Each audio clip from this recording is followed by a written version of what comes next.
नमस्कार, आप सभी को राम राम। जय श्री राम। शिक्षाप्रद बोध कथाओं के क्रम में आज की बोध कथा का शीर्षक है शक्तिशाली शत्रु के सामने नम्र होना बुद्धिमानी है। जब शत्रु शक्तिशाली हो बहुत ज़्यादा तो उसके सामने नम्र होना बुद्धिमानी का काम है। एक बार महाराज युधिष्ठिर ने भीष्म पितामह से पूछा कि हे भरत श्रेष्ठ, राजा एक दुर्लभ राज्य को पाकर भी यदि सेना खजाना आदि साधनों से रहित हो गया हो, एक दुर्लभ राज्य को पाकर भी यदि सेना खजाना उसके पास न रहे तो अपने से बल में सर्वथा बड़े चढ़े हुए शत्रु के सामने कैसे टिक सकता है।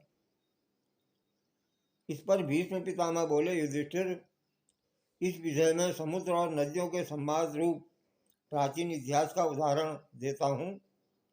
एक समय की बात है,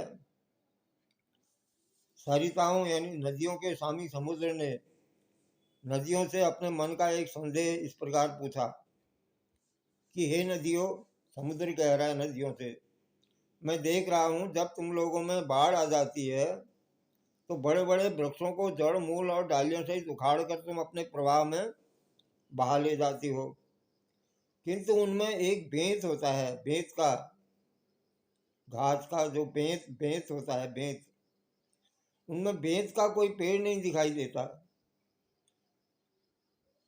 डालियों सहित वृक्ष सहित जो है पेड़ बह करके आते हैं, लेकिन उनमें कहीं बेंत का पेड़ कोई दिखाई नहीं देता है।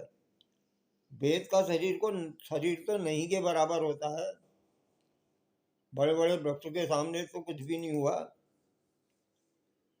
बहुत पतला होता है बेंत का पेड़, उसमें कुछ दम भी नहीं होता है, कोई शक्ति भी नहीं होती, ताकत भी नहीं होती,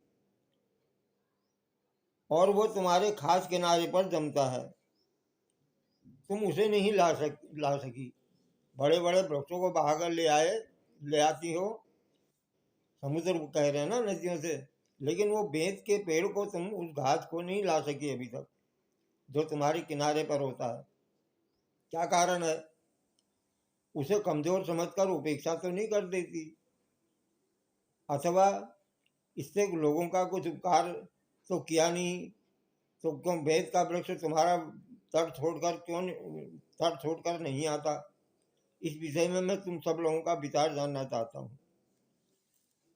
यह सुनकर के गंगा जी ने समुद्र को अर्थपूर्ण तथा दिल में बैठने वाली बात बताई कि हे नाथ, ये वृक्ष अपने स्थान पर अकड़ कर खड़े रहते हैं। जो बड़े बड़े वृक्ष बह करके आते हैं बाढ़ में, ये वृक्ष अपने अपने स्थान पर अकड़ कर खड़े रहते हैं, हमारे प्रबल प्रवाह के सामने सिर नहीं झुकाते। जब बहुत जबरदस्त बाढ़ आती है, बहुत वेग से पानी बहता है नदियों में, तो ये सिर नहीं झुकाते। इस प्रतिकूल बर्ताव के कारण ही उन्हें अपना स्थान छोड़ना पड़ता है, वो उखड़ जाते हैं और बह जाते हैं। परंतु बेंत ऐसा नहीं है, वह नदी के वेग को आकर के देखकर, बाढ़ आकर के देखकर झुक जाता है, नदी के पानी में बिल्कुल मिल जैसा जाता है, झुक जाता है, और वह समय के अनुसार बर्ताव करना जानता है, सदा हमारे अधीन रहता है, अकड़ कर खड़ा नहीं होता है।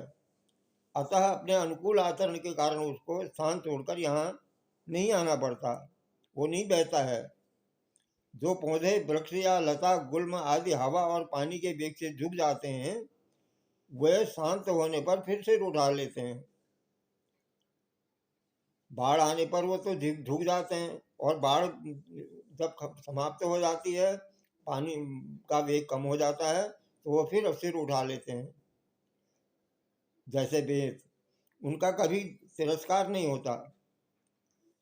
अब भीष्म पितामह युधिष्ठिर से कह रहे हैं कि हे युधिष्ठिर, इसी प्रकार जो राजा बल में बड़े चढ़े विनाश करने में समर्थ शत्रु के पहले वेग को सिर झुकाकर नहीं सह लेता, वह शीघ्र ही नष्ट हो जाता है।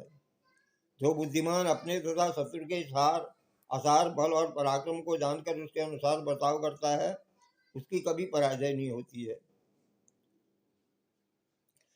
इसलिए हे युधिष्ठिर, जब शत्रु को बल में अपने से बहुत चढ़ा हुआ समझे जब शत्रु बहुत ज्यादा बल में चढ़ा हुआ हो तो विद्वान पुरुष को बेंत की तरह नम्र हो जाना चाहिए। यही बुद्धिमानी का लक्षण है। नीति की ये बात है, झुकता वही है जिसमें ध्यान होती है, अकड़े रहना मुर्दों की पहचान होती है। नमस्कार। जय श्री राम।